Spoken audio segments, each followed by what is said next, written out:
Welcome to the She Said Privacy, He Said Security podcast.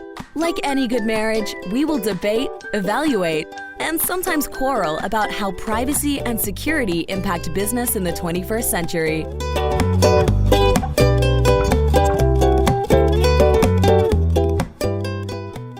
Hi, Jody Daniels here. I'm the founder and CEO of Red Clover Advisors, a certified women's privacy consultancy. I'm a privacy consultant and certified informational privacy professional, providing practical privacy advice to overwhelmed companies.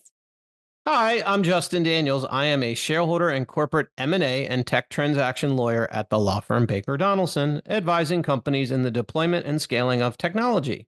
Since data is critical to every transaction, I help clients make informed business decisions while managing data privacy and cybersecurity risk, and when needed, I lead the Legal Cyber Data Breach Response Brigade. And this episode is brought to you by Ding, Red Clover Advisors. We help companies to comply with data privacy laws and establish customer trust so that they can grow and nurture integrity. We work with companies in a variety of fields, including technology, e-commerce, professional services, and digital media. In short, we use data privacy to transform the way companies do business. Together, we're creating a future where there's greater trust between companies and consumers. To learn more and to check out our best-selling book, Data Reimagined, Building Trust One Bite at a Time, visit redcloveradvisors.com. Hi. How are you? Why are you smirking? I don't know. Just one of those. That's a ridiculous answer. Okay.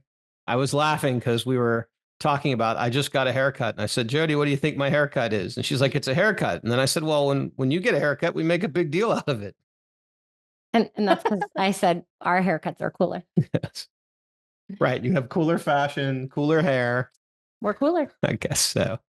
Well, we have a terrific guest today. This is someone that I met when I was at the Gasparilla Festival donning my pirate hat to speak, and I met Christina Shannon. So Christina is a CIO in the CPG Chemical Manufacturing Center with a career that spans over 2 decades, transitioning from Fortune 100 companies to executive technology leadership roles in mid-sized private equity firms. Her journey includes serving as a chief information security officer 4 times. Wow. Gaining experience in developing effective strategies to address enterprise cyber risk across most industries. As a CIO, Christina's focus has been on leveraging technology to drive innovation, improve operational efficiency, and secure critical digital assets in the CPG chemical manufacturing industry. Christina, welcome to the show today. Thank you. It's really nice to be here. It's one of those where you don't get often asked to do a awesome podcast with a husband and wife who just rock it on 2 of arguably my favorite subjects, security and privacy. Well, that was really kind. Christina, you're always welcome on the show if you're going to be that kind. But we always start with understanding how you got to where you are. And Justin gave us a little sneak peek. And if you can take us on the journey, that would be great. Sure. So I would say my career in a nutshell has been a story of growth and I'd say adaptation. It's been one where the journey didn't start the way I thought it was going to start, and I'm still not sure which twists and turns it'll take, but I sure have enjoyed the ride. So I'd say, my career really started in IT. I got my IT degree. I was technical. My ideal role was something that I didn't get in front of people, didn't have to lead people. I could just work on, widgets and ones and zeros all day. So, 20 years later, it's, in a CIO or CISO role, it just goes to show that, you can start technical and get here, or you can not be technical and get here, but both paths are available to anyone. But I would say I started, early on at a place like the Geek Squad, for lack of a better way to describe it. Then I moved into a 3-person IT team, still in Ohio at this point. And then I got a call one day for this massive company who was supporting a Fortune 1 retailer. And they said, hey, do you know anything about NAS or servers and storage? And I responded back and said, yes, I know about NAS. And they still took me. So I still went, which was I landed in Bentonville, Arkansas, and spent the next 10 years there supporting them as a vendor. And then I eventually worked directly for them. I got my start in security because I moved to RSA Security, who was a vendor support partner for them. And I was a TAM. And then after 3 years of doing that, the company talked me into working for them direct as a security manager. So after about 7, 8 years there, we decided that my husband got relocated, which took us to Oklahoma. And then I had a stint in oil and gas. And before finishing out with a CISO role without the title at like a 15 billion a year C-store company. And that was one where I didn't know what I was doing or what I was getting myself into, but I knew I had this opportunity to go build a security program. And so it was really cool. So I leaped at the opportunity. 4 years in Oklahoma was enough for me in the sense of tornadoes, not wanting to be around tornadoes. So took a role next in Florida. Was third in line to be the CISO at a big financial services firm. And then one day I got a phone call from a executive leader that I had met along the way, asked me, hey, have you ever tried PE manufacturing? And I said, no. And I had lots of people telling me, no, don't try it. And, but I've always said that if I'm going to have regrets, I'll go try something. It's just been a motto I've had ever since I moved from Ohio to Arkansas many years ago. And so I took the leap and tried it. And then, I've had the opportunity to do a few different industries. After 3 years there, went into ad tech as a CISO role, then did e-commerce. And then that same person I had worked for in 2018 at the manufacturing firm had reached out in December and said, hey, I've got a CIO role, could use some help. Come talk to us about it. And it all worked out. So now I'm in KIK Consumer Products as a CIO role. I'd say I'm a CIO/CISO at heart. But I'd say, the rest is history. I'm still growing and learning. I think the idea of growing and learning and trying something new is so important. People listening are trying to go from security to privacy. Other people are interested in one of those and trying to try something new. And you really articulated and shared how you can continue to take those skills and move across different industries and different roles. So why don't we start and talk a little bit about what products does your company manufacture so people can get a kind of a feel for this? Sure. So KIK Consumer Products is a chemical manufacturing CPG. We sell roughly 95% of the private bleach label. So if you walk into a grocery store and you buy the private brand, it's more than likely that it was us who manufactured that bleach. We also, we sell products like Clorox Pool and BioGuard in our pool division. And then you may have heard of Prestone that we sell from our auto division. Roughly 2.5 billion a year company, 2,000 people, just having a good time trying to help grow and retain customers and gain them. It's always interesting to see how many companies there are that people would never have thought of before. I think that's what is always so interesting when you see people and what it is that they do and where they work. You learn, oh, we make this interesting thing over here that people never think of. So thank you for sharing. Now, let's connect. One. So Comet Cleaner. That's our claim to fame. So if you buy Comet Cleaner, we make that. Yes. Do they still make Comet Cleaner? Yes, they do.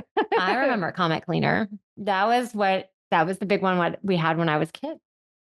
Oh my gosh, I can smell it now. That's so funny. Yeah. All right. So let's bring it out of cleaners and back to the universe of privacy and security. How does your role as a CIO interact with privacy and security? So my role as a CIO, I'd say it interacts a lot with both. One in the manner of helping what I'd call a future CISO move from a director role and moving from technical to focusing on business risk, right? Because that's a big leap when you are running a SOC and running at an IR program level to now you want to run the whole program. I'd say that's really, I would say that this has been an awesome opportunity to be in that developmental type role because I've been there a couple of times. And so I kind of know how to help people get there. And this is a really cool opportunity because that's what I'm focused on. I'd say more than anything in the security role is how do I help someone grow while at the same time, how do I help him focus on our crown jewels and tying assets to, where our risk exposures are and, improving those types of capabilities based off our top risks. On the privacy side, I would say, our legal team runs our privacy program. I've always heard that expression, right? You can do security without privacy, but you can't do privacy without security. That's probably what I would say my role in privacy is the facilitator of the technology that helps gain the insights, right? That helps feed our policies and our plans and identifies our data. So, Christina, you made a really interesting point about how you're helping someone develop from, I guess, a more security focused tactical role to more of a strategic role. And it would be really interesting if you could share with our listeners, what is it that you need to do, or how do you need to reorient your thought process when you're taking that leap? Because I find a lot of times, particularly on incident response, when you talk to the technical people, they're very good at the technical part of the breach, but they don't always see the larger picture about how the technical piece feeds into the business decisions that the C-suite has to make on how to handle an incident. So maybe you could give us some thoughts around that. I mean, it's a couple of ways. I think that, it is hard to broaden that lens from a technical focus. And I would say I was in that same boat. So it's some of it's experience that I've learned, lessons learned in terms of how I'm applying that to help others now, in the sense of you don't know what you don't know. But when you're really technical, sometimes you think that, you just go down the NIST control list and you're looking at, how many tools do I have, or how many boxes can I check across, the identify, the protect, detect, respond, and recover categories, but you're not really getting beyond the tool set. And so when that's your only focus, you're looking at controls, you're looking at capabilities, but you're not yet tying those things to what business people care about, which is their assets. And I'd say their ability to make revenue, gain, and keep customers.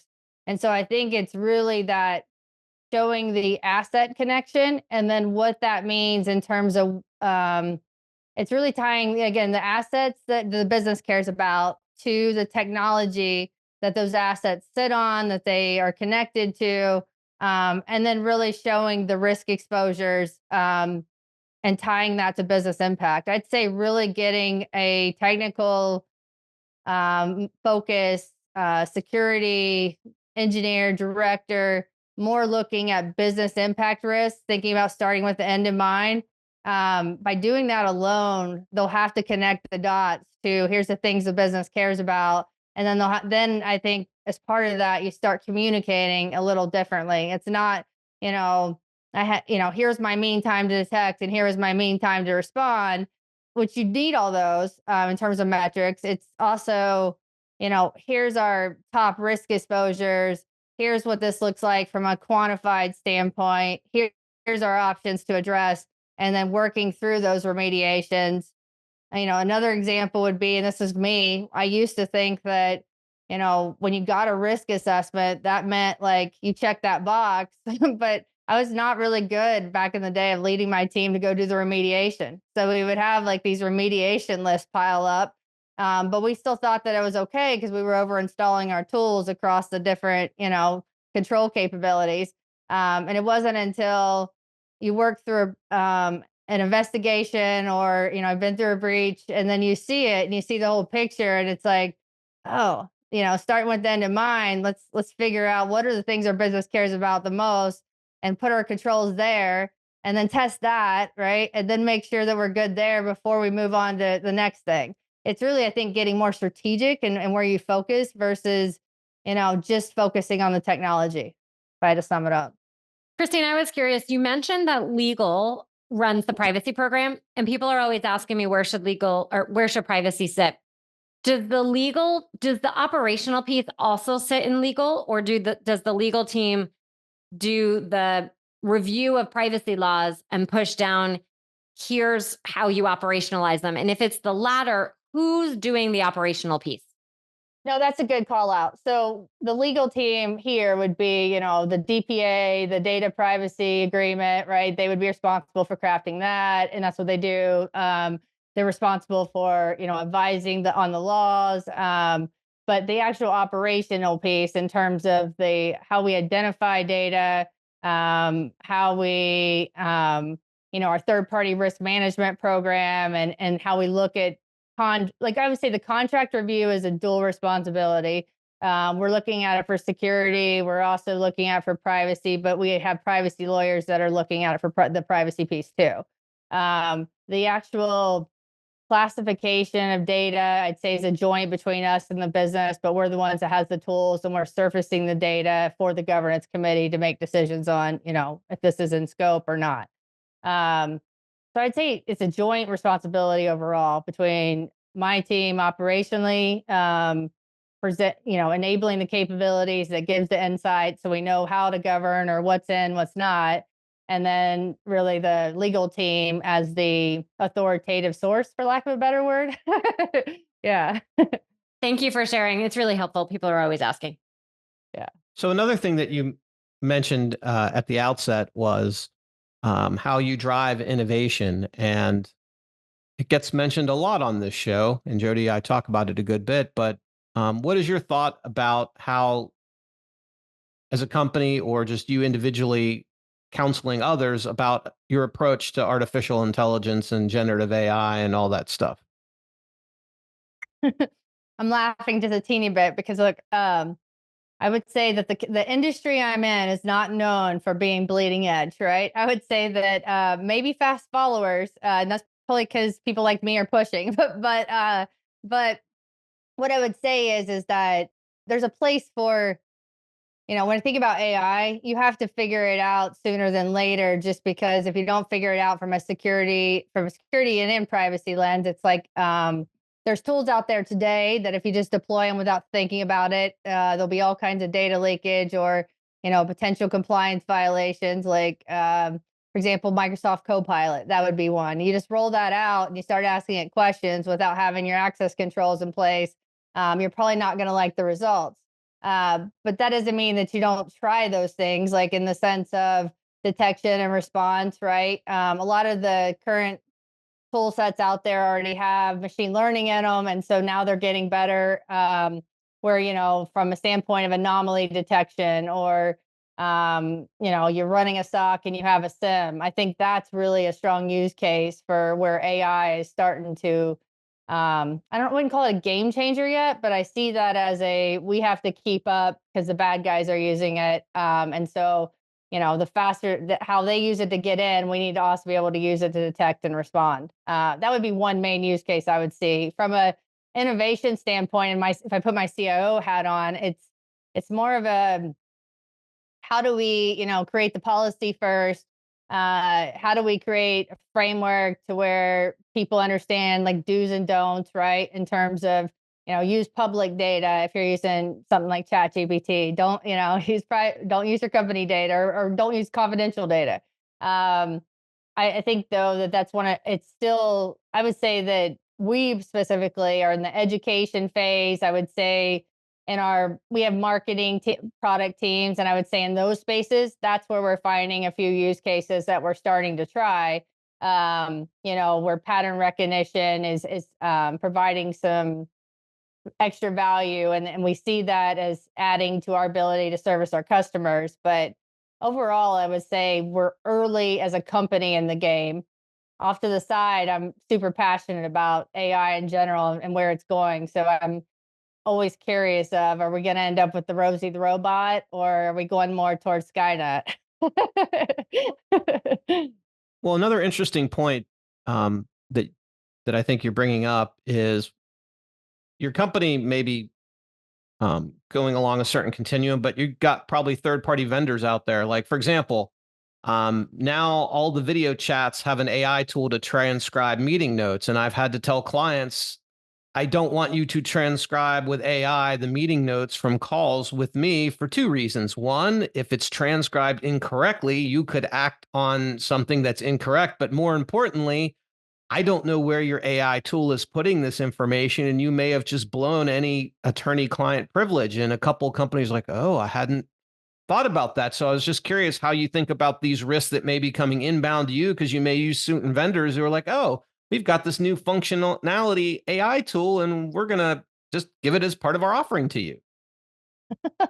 I think that you're spot on, right? And I think that's where the policy comes in, right? It's really, I think, when you first start talking AI, and I think any organization, it's explaining first, I think, the difference between Gen AI and then regular AI that's already been in tools from machine learning standpoint and pattern recognition standpoint. But when I think about the example that you gave, um, it made me chuckle a little bit and remember a article I recently read where there's a police force. I forget exactly where that was, but they're actually using they're trying out body cams being automatically transcribed using AI. And when I read that story, I was like, huh, I don't know that I'd want to be, in that first pilot group, like let them work out the kinks and then figure it out. Because from the standpoint of not having to, from an efficiency gains, a streamlining of having to do multiple processes to collect meeting notes. I mean, I think the idea of it's awesome. And I think that it's a helper. But I think that when you don't think about the standpoint of where's that data stored, who has access to that data, if you don't think about those things up front, then to your point, I think it can definitely be problematic. And then it could end up being a waste of time anyway to do it that way, and potentially worse, data leakage. It's interesting because I guess my final point reacting to what you just said is, if I were part of that legal team, I'd be saying, okay, if we're going to do that, then what is the interval and depth of human intervention once those notes have been transcribed to make sure they're accurate or to make sure there aren't any discrepancies? And I guess we're still in a phase where, as you develop AI policies, that level and depth and interval of human intervention is really important.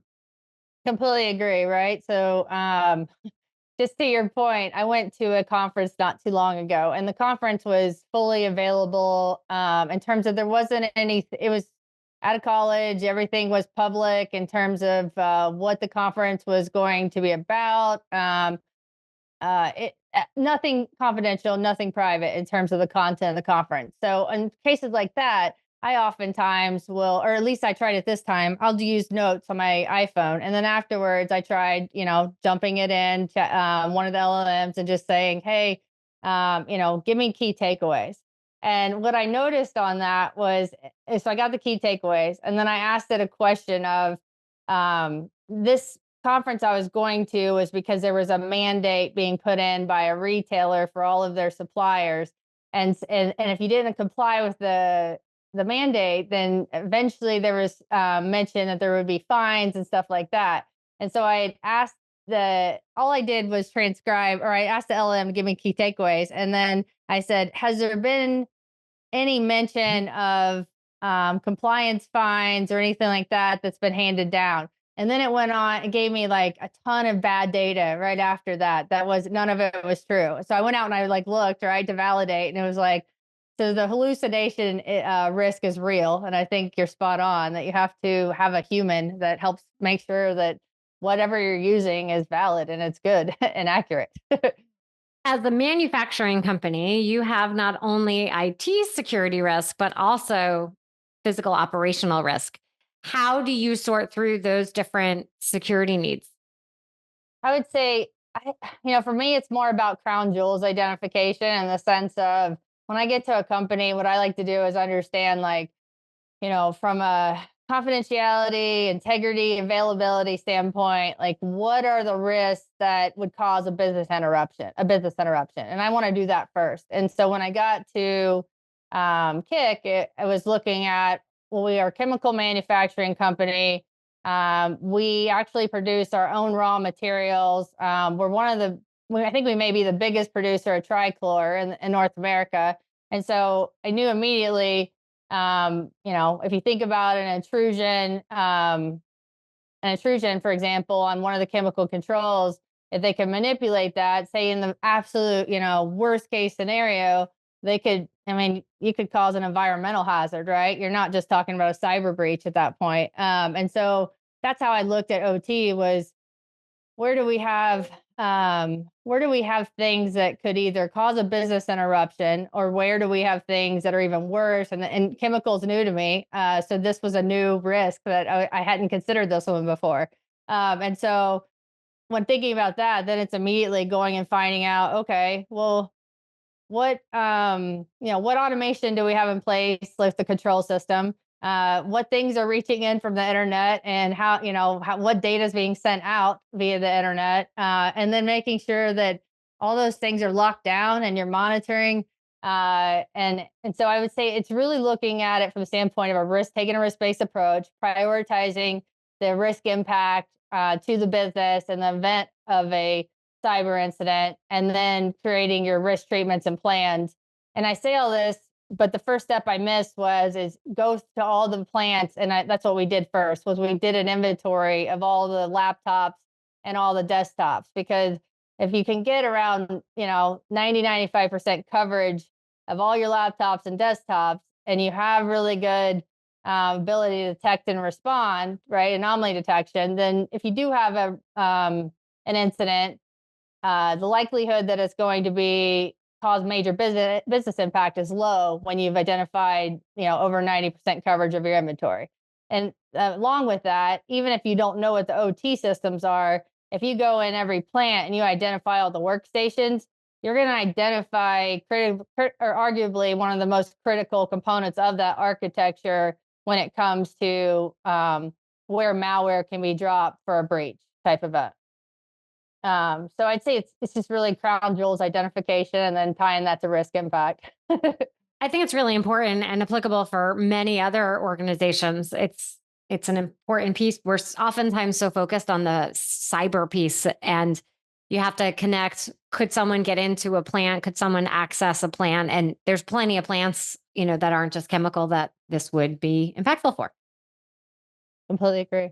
So, Christina, when you are out after an event, having a drink, what is your best privacy or security tip that you would like to share with our audience?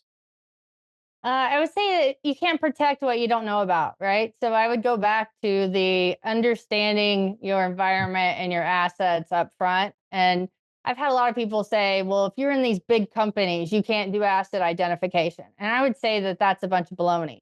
I think that you just have to try and you have to put the focus on asset identification and at least get to the point where you understand the exposure to your top assets as your company deems most critical to running their business and keeping their business in operations, and then protecting your customers and helping grow and retain customers.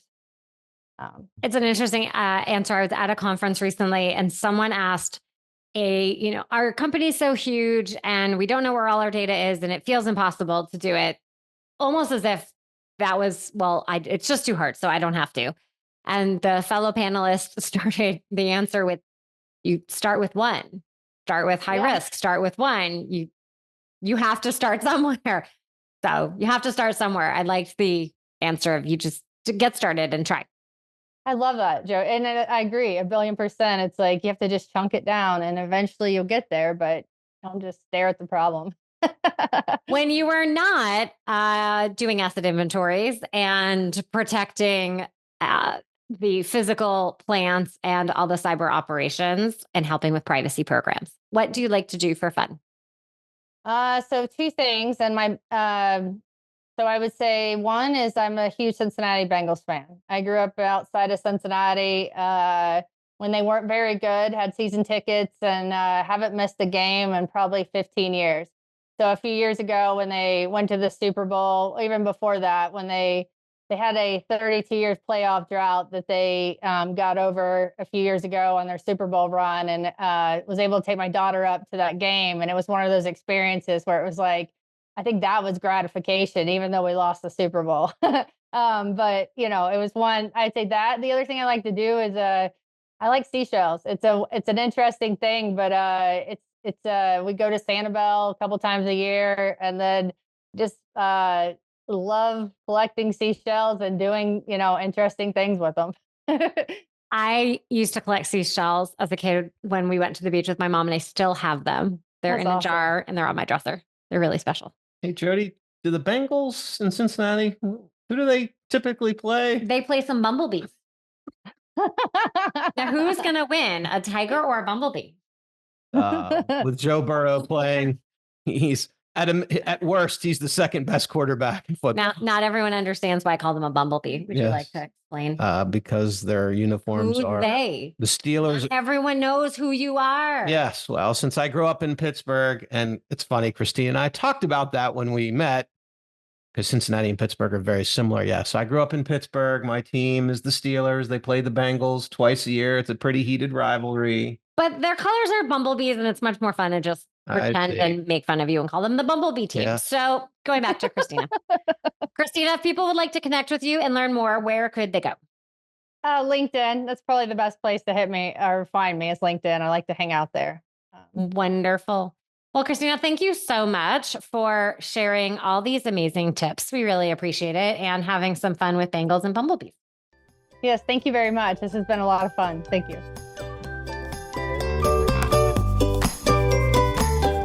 Thanks for listening to the She Said Privacy, He Said Security podcast. If you haven't already, be sure to click subscribe to get future episodes and check us out on LinkedIn.